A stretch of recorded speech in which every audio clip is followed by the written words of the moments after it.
Cuba, close but no cigar. This is Ken Robinson in Cuba with the Centerseat Travelogue.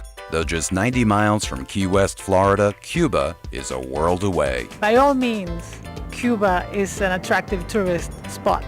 And the fact that they are trying to explore that, they're doing exactly the same thing other Caribbean islands are doing.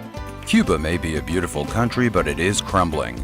Hugging the ocean, Havana's world-famous boulevard, the Malecon, is a perfect example of more than 40 years of neglect. Cuba says the U.S. trade embargo dating back to the early 60s is why Cuba's infrastructure is falling apart. The embargo also forbids most Americans from traveling to Cuba. However, with the growing tourism industry, Cuba is luring people from Canada, Europe, and even the United States. But many Americans do manage to get in illegally by going through countries like the Bahamas and Mexico. For the record, though, we were there legally.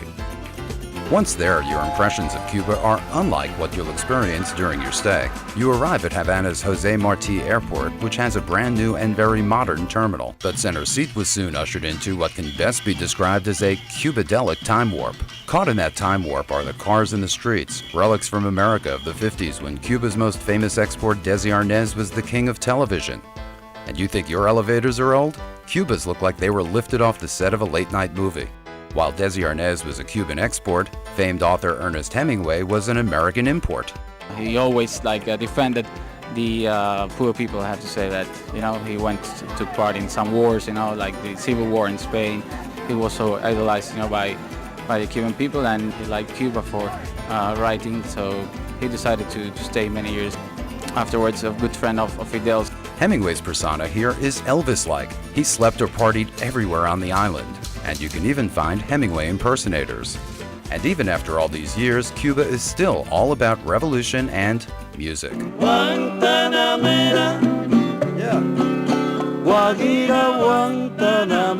Guantanamera is heard everywhere and was written by Cuba's 19th century national hero, Jose Marti. You'll recall we arrived at the airport that's named after him.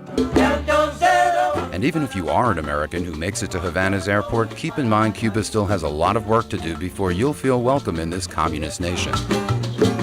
I don't think that Americans, when they go there, that are very demanding, are going to go back if the quality standards are not dramatically increased. While the embargo bars Americans from going to Cuba to spend their money, the irony is that the official currency here is the US dollar.